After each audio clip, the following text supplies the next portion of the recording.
Your brand's Instagram doesn't make someone stop scrolling, you've already lost. Yo, so we're back with another video. Just wanted to come on here and explain why Instagram is, depending obviously on your target audience, especially for streetwear and those more luxury brands, is actually so fucking important. So important, the way you lay out your grid.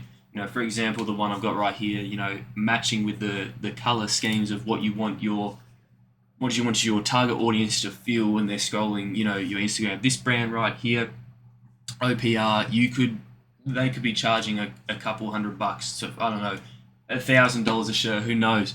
But you could be charging a lot more just because of the way this brand's Instagram looks. You go onto a brand like White Fox, they're cheap, so their whole thing is, really messy. There's a difference between the Gucci website and there's a difference between the AliExpress website, right? There's $3 things versus $100,000 things. The way you lay out your Instagram is very, very important. So here's my brand's Instagram. Obviously, going over here, I'm just kind of going to go down in a cascading sort of way, and I'm gonna show you essentially how I built mine out and how I grew mine to 2,000 followers in pretty quick succession. So let's start. Obviously, your username is going to be the most important thing. It has to be your name, or it has to be a variation of your name. So when people look you up on, on Google and stuff like that, it comes up with your website, and then it comes up with your Instagram, your Facebook, your TikTok, your Pinterest, whatever. All your socials need to be coming under the one sort of search. So what I do is, obviously 9150 was too big and I couldn't take the actual spelled out name, so I did 9150. And then what I did in my actual name, I made sure I put in my proper brand name. It's important for SEO. You're going to show up on Google. Obviously, I could put it in really blankly, but I just went italics and boldgenerator.com, and I've copied in that name there. Pretty simple, I put in my newest collection, and then newly released with the shirt that everyone was been waiting for.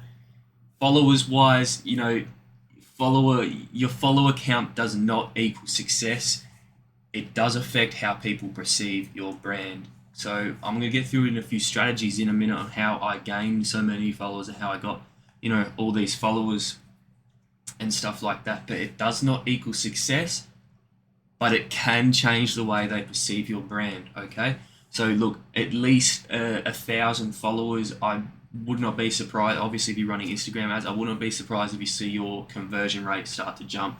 At least 1,000 followers. That 1K, at least something like that, I would not be surprised if your conversion rate jumps up by 10% overall. Like it's crazy. So obviously, a way to build up your followers on Instagram is, one, obviously, post good content. Do not post low res pictures. Back down here, this is where I was starting out.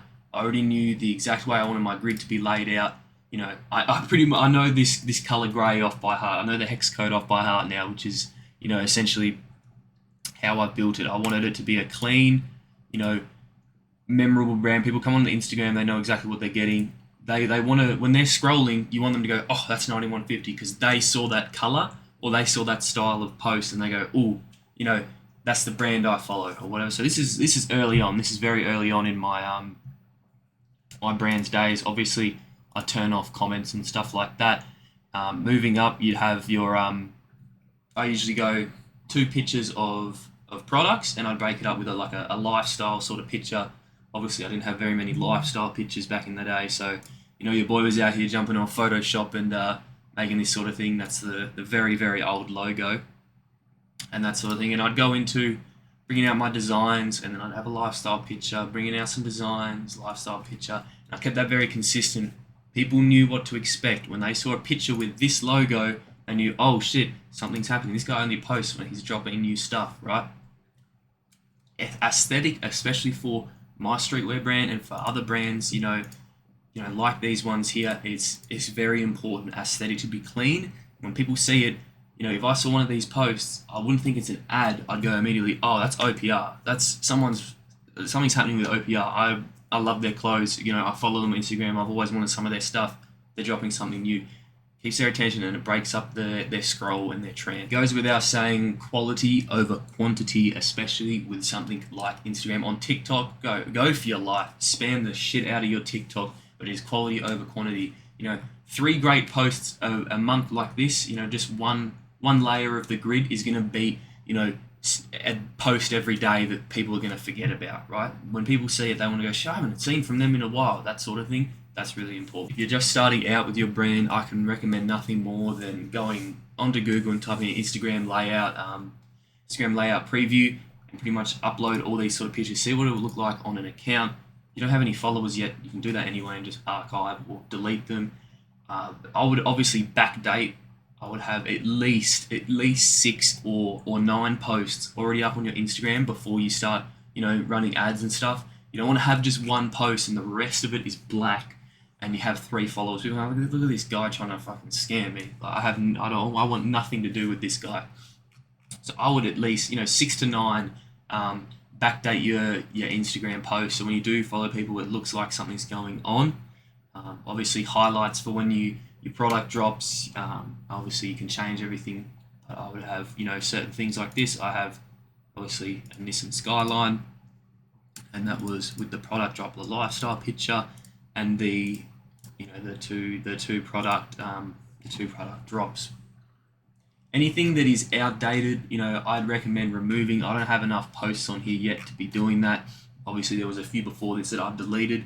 I like to have, I've got 15 posts right now. I'm happy with that. As I do another 3, I'll remove another 3, and as so on and so forth. So now this is the part of the video I'm going to be giving you the source. Right? This is how I got to 2,000 followers so quickly, right? This is the source. This is how you're going to do it. You're going to find out if you're going in the streetwear niche and you know a lot about streetwear, you probably know who the big players are in your genre. All right, let me hydrate real quick. You probably know who the big players are in your streetwear niche, or if you're marketing to people your age, you already know the clothing brands, right? That's why I always, I started with streetwear, because it's the type of shit I wear. I would wear this shirt, so I know there's people out there that would wear that shirt. So essentially, this is what you do. You go straight into your search, and I would go into Elite 11. I knew that's the sort of like the basic sort of everyday, not streetwear, gym wear or something like that I would probably have, or I would go to, in Australia, it would be big to go to Universal Store. That's where most of the people my age are buying their stuff from. Go to Universal Store, and they have 190,000 followers, right? Look at the content they put up. You go into the followers right here, and you could go down and follow all these people, right? You could follow every single one of them. But what I would do is I would go into the posts down here, and I'd see this one here.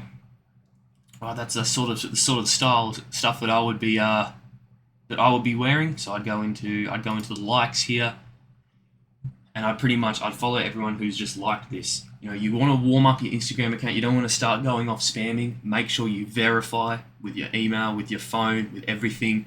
Leave it up your Instagram up for a few months before you're actually ready to release. Or if you have an old account, an old burner account already sitting, rename that. Instagram is going to ban you so quickly if you just start following people and liking people and DMing people. Please do not do that. Right, and so say one person just followed me. So we're going to go into my notifications here, and say one person just followed me, say 15 minutes ago. What we're going to do is we're going to go into here, and they're already following me. I'm going to go into their followers, not their following. I'm going to go into their followers, and I'm going to follow most of these people. So when they view my account, they're going to see followed by Heath Ford, or whatever that bloke's name was. They're going to see followed by Heath Ford. Oh, I follow this guy, obviously I fuck with Heath. He fucks with it, like that. Let me just say, my audience is mostly male. So what I would do, I would go in and I would follow females that would be following, for example, Universal Store, Elite 11. I would go in there and I would follow those females, and then I'd go into their followers, which is going to be mostly dudes. And after those females have followed me, I would go in and follow all those dudes. And once those dudes follow me, I'd go into their follower, and then essentially all these people would be looking at going, damn, 100 of my friends follow this brand. That people are sheep. They're going to move, they're going to move in bunches, right? And that's essentially the source. And you could rinse and repeat that. Obviously, I'm following 651 people here. At one point, I was following like 1,000 people. I had to cut back a bit because now, I'm scaling with ads and stuff, and I get followers off the ads. But that's pretty much it. That's just what I want to come on here and say, that Instagram is very, very important, especially for brands. Make good quality content. If you have a shitty quality image, use an AI upscaler for all I care. Make your brand, have a color scheme. Do not be throwing around a bunch of different shit. For example, this one here, it's a food brand, but it's still the same thing. You can have it messy, but it can still be sort of in one family. That color scheme and stuff, that is still very, very important. So keep that in mind. If you have any questions, drop them down below. Appreciate it. I'll see you in the next one.